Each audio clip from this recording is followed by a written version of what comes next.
ان 5 بہنوں کا نکاح بڑے بڑے صحابہ کے اندر ہوا۔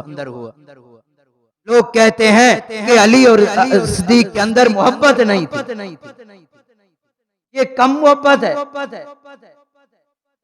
اور آپ نے یہ تو سنا ہی ہوگا کہ صدیق اکبر نے سب سے پہلے کلمہ پڑھا، لیکن کہاں پڑھا، کس کے کہنے پر پڑھا، شاید یہ نہ سنا ہو۔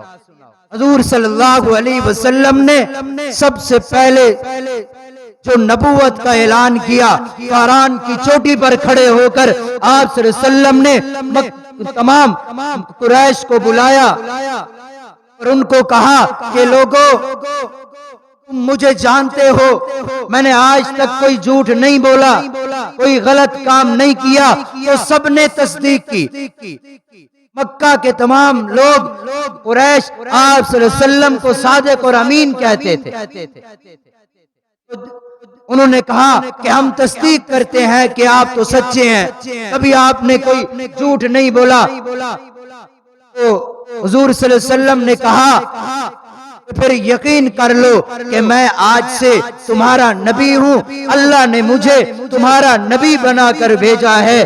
تو وہی لوگ جو آپ صلی اللہ علیہ وسلم پر پورا یقین کیا کرتے تھے، وہ آپ صلی اللہ علیہ وسلم پر پتھر برسانا شروع ہو گئے۔ آپ صلی اللہ علیہ وسلم کے چہرے پر پتھر پڑے، آپ صلی اللہ علیہ وسلم کے پورے جسم پر پتھر پڑے، اور اتنا خون نکلا کہ جوتا مبارک خون سے بھر گیا، اور اتنے پتھر پڑے کہ آپ کے کپڑے جسم کے اندر جم گئے، اتنے زخم ہو گئے۔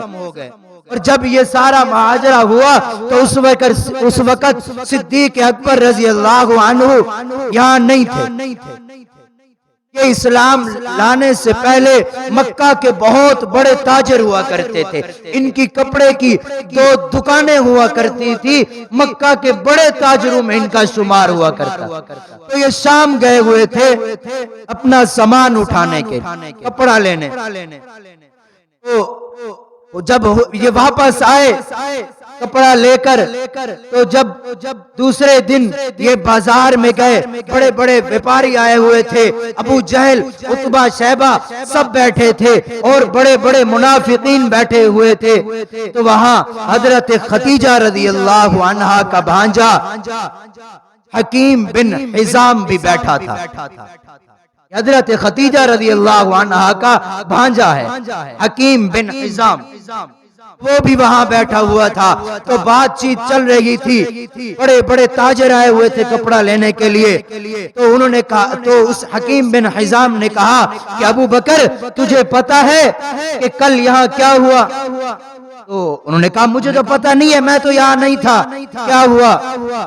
تو حکیم بن حزام نے کہا کہ محمد جو حضرت خدیجہ رضی اللہ عنہا کے گھر والے ہیں، شوہر ہیں، تو کہا جانتا ہوں کیا ہوا؟ کہا کہ کل انہوں نے فاران کی چوٹی پر کھڑے ہو کر نبوت کا اعلان کیا ہے کہ لوگو اللہ نے مجھے تمہارا نبی بنا کر بھیجا ہے، لیکن کسی نے ان کی بات نہیں ماری، تمام لوگوں نے ان پر پتھر برسائے، انہیں تکلیفیں دی۔ تو صدیق اکبر کے ہاتھ سے وہ سارا سامان وہیں گر گیا، کھڑے ہو گئے، سارے تاجر بیٹھے ہیں، ابو جہل، عتبہ، شیبہ بیٹھے ہیں۔ فوراً اپنا سارا کپڑا چھوڑا اور بھاگے حضور صلی اللہ علیہ وسلم کے پاس، جا کر دروازے پر دستک دی۔ تو آپ صلی اللہ علیہ وسلم نے دروازہ کھولا، کہا ابو بکر کیسے آنا ہوا؟ کہا کہ حکیم بن حزام نے ایسے ایسے کہا ہے کہ آپ کو نبوت ملی ہے، آپ نبی بن گئے ہیں، کیا یہ سچ ہے؟ تو کہا ابو بکر ہاں یہ سچ ہے، اللہ نے مجھے نبوت دی ہے، مجھے تمہارا نبی بنا کر بھیجا ہے۔ تو صدیق اکبر نے کوئی سوچا نہیں، 1 منٹ انتظار نہیں کیا، کہا یا رسول اللہ اپنے ہاتھ آگے بڑھائیے۔ حضور صلی اللہ علیہ وسلم نے اپنے ہاتھ آگے کیے، حضور صلی اللہ علیہ وسلم کے ہاتھ کو پکڑا اور کہا یا رسول اللہ مجھے کلمہ پڑھا دیجیے۔ جب حضرت علی کو ایمان لانے کا کہا تو انہوں نے کہا کہ میں اپنے باپ ابو طالب سے پوچھوں گا پھر ایمان لاؤں گا. تو جب باپ سے پوچھا تو انہوں نے کہا تیری مرضی ہے، اگر چاہے تو اسلام لیا چاہے تو نہ لیا، میں کچھ نہیں کہتا. پھر وہ آئے، آ کر کہا یا رسول اللہ میں مسلمان ہونا چاہتا ہوں. پھر حضور صلی اللہ علیہ وسلم نے ان کو کلمہ پڑھایا. لیکن جب صدیق کو پتہ چلا، سوچا نہیں، کسی سے پوچھا نہیں، اپنے مال کی فکر نہیں کی، فوراً جا کر کلمہ پڑھ لیا. یہ تھی صدیق کی حضور صلی اللہ علیہ وسلم سے محبت.